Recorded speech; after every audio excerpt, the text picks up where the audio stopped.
Hello.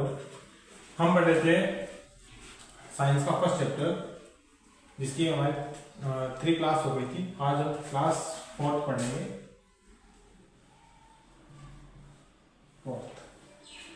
तो जो chapter था हमारा वो था रासायनिक अभिक्रिया एवं समीकरण। उसमें हमने 3 क्लासें पढ़ ली थी। एक बार छोटा सा रिवाइज कर देता हूँ। हमने क्या क्या पढ़ा। हमने उसमें पढ़ा था फर्स्ट संयोजन अभिक्रिया, सेकंड हमने पढ़ा था वियोजन अभिक्रिया, थर्ड हमने पढ़ा था उसमें विस्थापन अभिक्रिया, और फोर्थ हमने पढ़ा था उसमें विस्थापन अभिक्रिया, और लास्ट वीडियो जब हमारा एंड हुआ था उसमें हम पढ़ रहे थे अवक्षेपण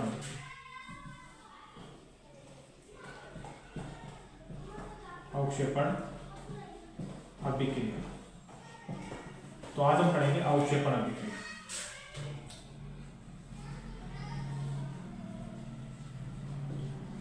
अवक्षेपण अभिक्रिया अवक्षेपण अभिक्रिया किससे कहते हैं? मैंने इसकी डेफिनेशन बताई थी। वापस हम यहां देखते हैं। ऐसी रासायनिक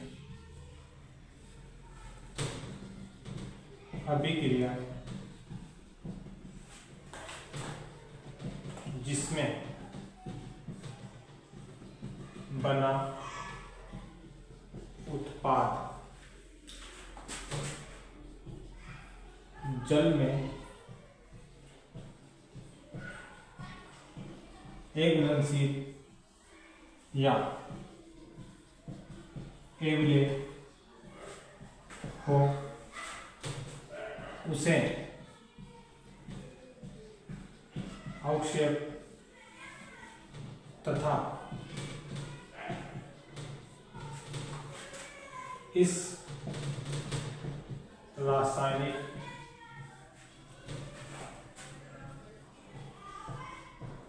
अभिक्रिया को अवक्षेपण कहते हैं। तो अवक्षेपण अभिक्रिया किसे कहते हैं, यह भी बोर्ड में पूछा हुआ है। तो ऐसी रासायनिक अभिक्रिया जिसमें बना उत्पाद जल में अघुलनशील या अम्लीय हो, उसे अवक्षेप कहते हैं तथा इस अभिक्रिया को अवक्षेपण अभिक्रिया कहा जाता है।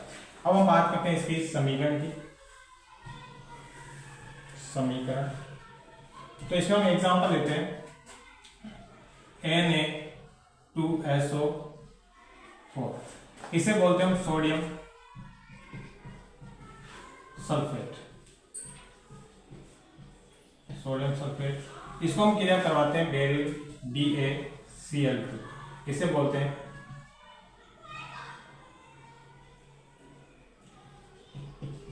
Barium chloride. अब इसको जैसे हमने रिएक्शन करवाई तो यहाँ पर द्विविस्थापन अभिक्रिया में हमने पढ़ा था कि सोडियम क्या होता है, धनायन, और सल्फेट क्या होता है, ऋणायन। तो आयनों का आदान प्रदान होता है, उसे हम बोलते हैं कौन सी अभिक्रिया? द्विविस्थापन अभिक्रिया। कौन सी अभिक्रिया?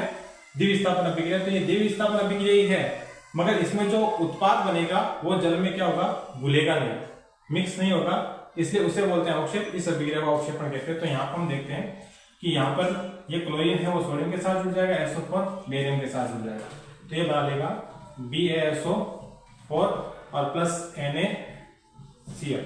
तो इसे बोलते हैं बेरियम क्लोराइड, सॉरी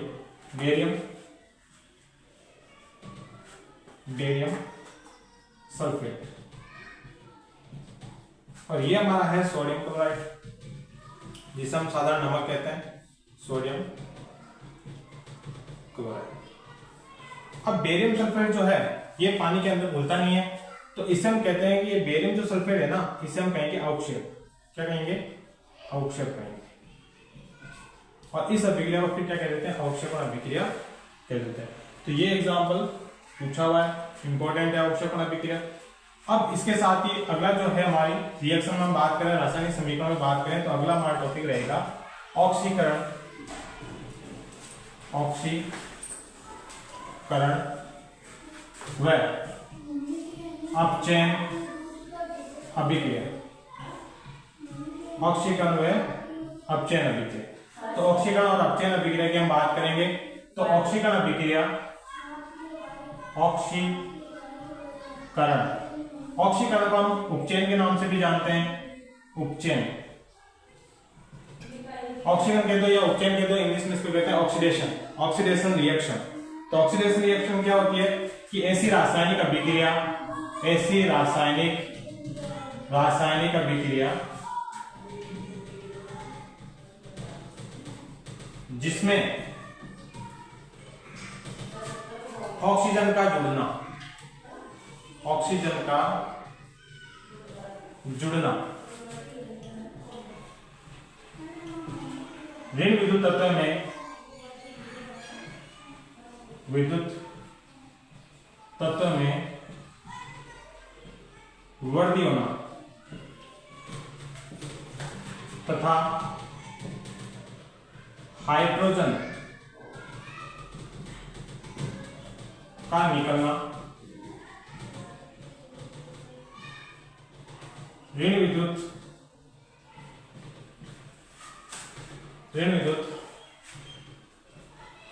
तत्व में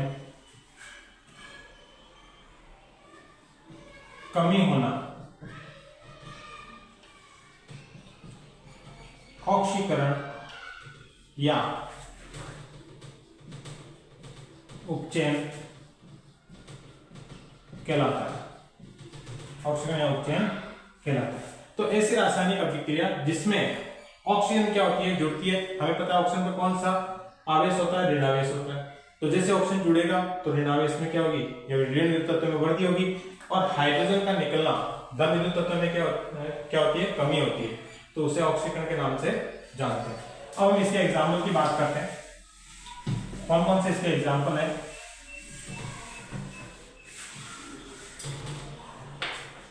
तो हम बात करते हैं जैसे Cu, इसे बोलते हैं कॉपर, और इसको हम क्रिया करवाते हैं ऑक्सीजन के साथ। तो ये हमारी ऑक्सीजन हो गई। जब कॉपर को ऑक्सीजन की उपस्थिति में जलाते हैं तो काले रंग का एक पदार्थ बनता है। ये आपके जो नीले क्वेश्चन दे रखे हैं उनमें भी है, कॉपर को ऑक्सीजन की उपस्थिति में जलाया तो ये कॉपर ऑक्साइड का निर्माण। यहाँ पर आपको ऐसे लिखा हुआ मिलेगा, यानी इसका मतलब है कि कॉपर की श्रेणीता क्या है, 2। क्या है, 2, और ऑक्सीजन की -2 होती है, तो कॉपर ऑक्साइड, कॉपर ऑक्साइड। तो यहां देखो कॉपर के साथ क्या हुआ, ऑक्सीजन जुड़ गई, तो इसका कॉपर का क्या हो गया, उपचयन, कॉपर का क्या हो गया, उपचयन हो गया। इसके अलावा और भी ले सकते हैं, जैसे Mg, मैग्नीशियम है, मैग्नीशियम को आप ऑक्सीजन की उपस्थिति में क्रिया कराओ तो यहाँ पे बता देगा ये MgO, magnesium oxide, magnesium oxide. इसको संतुलित करेंगे तो यहाँ 2 लगा देंगे, इधर भी क्या लगा देंगे, 2 लगा देंगे। मैग्नीशियम को संतुलित करेंगे तो यहाँ 2 लगा देंगे, यहाँ पर भी 2 लगा देंगे। तो ये दोनों जो एग्जाम्पल हमने लिखे हैं, ये दोनों किसके हैं, ऑक्सीकरण या उपचयन के। अब हम बात करते हैं सेकंड, इसमें अपचयन अभिक्रिया,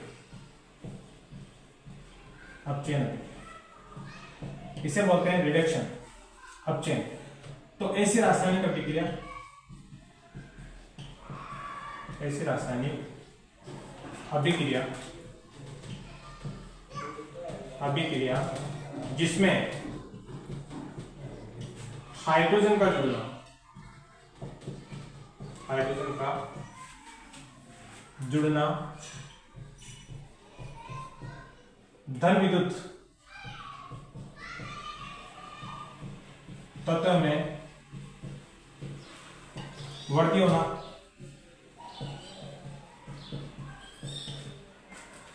वह ऑक्सीजन का निकलना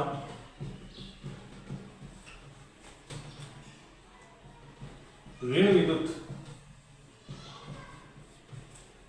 तत्व में कमी होना अपचयन कहलाता है।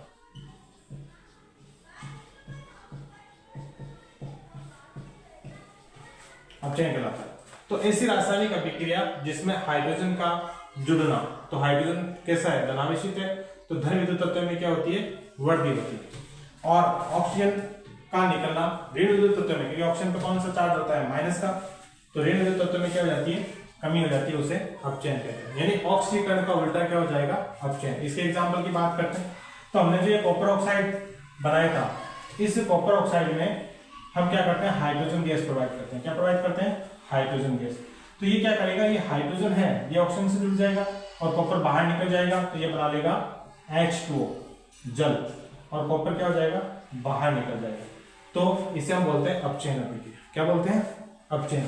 अब हम बात करते हैं कि एक इसमें आपकी जो question, very very important question जो है वो है रेडॉक्स। आज तक जो एग्जाम में पूछा हुआ है, सबसे ज्यादा जो पूछा है वो रेडॉक्स अभिक्रिया। कौन सी अभिक्रिया, रेडॉक्स, रेडॉक्स अभिक्रिया। अब इसे रेडॉक्स क्यों कहते हैं, क्योंकि इसमें देखो, रेडॉक्स इसलिए कहते हैं क्योंकि ऑक्सीकरण को कहते हैं हम, क्या कहते हैं ऑक्सीजन को, ऑक्सीडेशन। क्या कहते हैं, ऑक्सीडेशन। और अपचयन को क्या कहते हैं इंग्लिश में, रिडक्शन। तो दोनों के शब्दों से क्या बना है, रेडॉक्स। क्या बना है, रेडॉक्स बना है। तो इसमें इसकी डेफिनेशन या परिभाषा हो जाएगी, ऐसी रासायनिक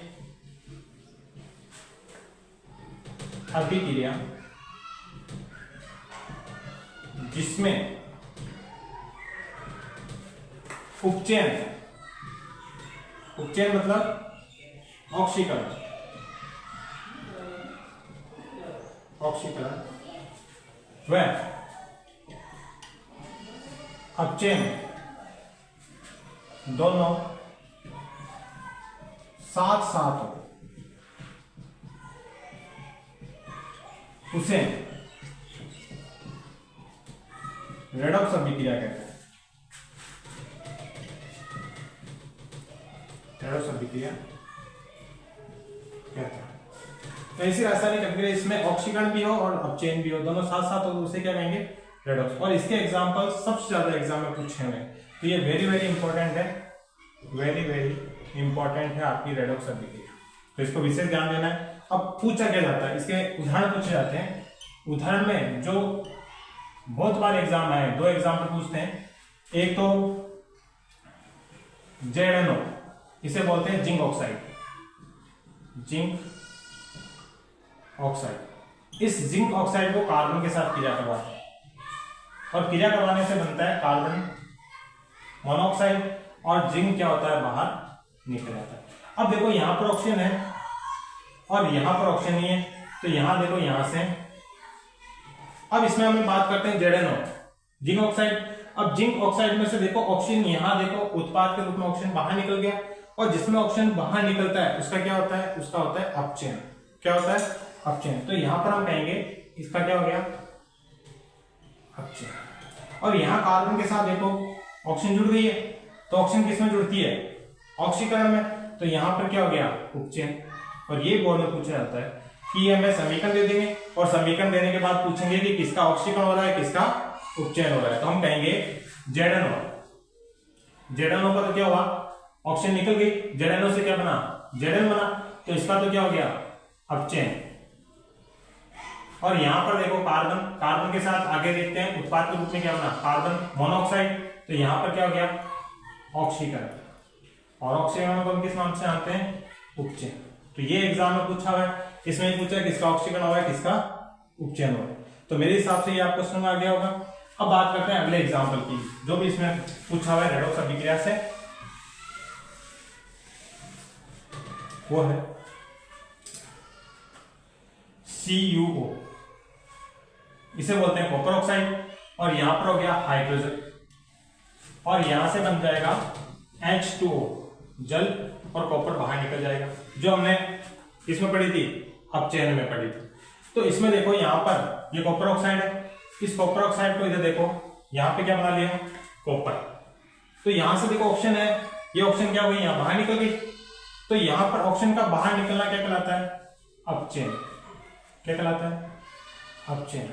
और यहाँ पर हाइड्रोजन के पास ऑक्सीजन नहीं थी, मगर यहाँ देखो जल बन गया, तो यहाँ पर हाइड्रोजन के साथ ऑक्सीजन क्या हो गई? जुड़ गई। ऑक्सीजन का जुड़ना क्या कहलाता है? उपचयन। तो उपचयन, मेरे हिसाब से उपचयन अपचयन दोनों आपको समझ आ गए होंगे। ये दोनों एग्जाम्पल बोर्ड में पूछे हुए। ऐसे कैसे पूछे हुए? सीधा दिया है समीकरण दिए और देने के बाद हम पूछा किसका उपचयन और किसका ऑक्सीकरण। तो हम यहाँ बात करते हैं कॉपर ऑक्साइड। कॉपर ऑक्साइड का तो क्या हो गया? अपचयन। और हाइड्रोजन का क्या हो गया? उपचयन। क्योंकि यहाँ पर कॉपर ऑक्साइड से क्या बन गया? कॉपर, और यहाँ पर क्या बन गया? H2। तो ये हमारी रेडॉक्स अभिक्रिया कंप्लीट हो गई। तो हमने ये ऑक्सीकरण, अपचयन और रेडॉक्स तीनों ही इंपॉर्टेंट है। विशेष तरीके से इसको देखें रेडॉक्स अभिक्रिया को, क्योंकि ये समीकरण पूछे जाते हैं। ऐसे कैसे पूछे जाते हैं बोर्ड में। ओके, तो संयोजन अभिक्रिया हमारी कंप्लीट हो चुकी है, वियोजन अभिक्रिया हमारी कंप्लीट हो चुकी है।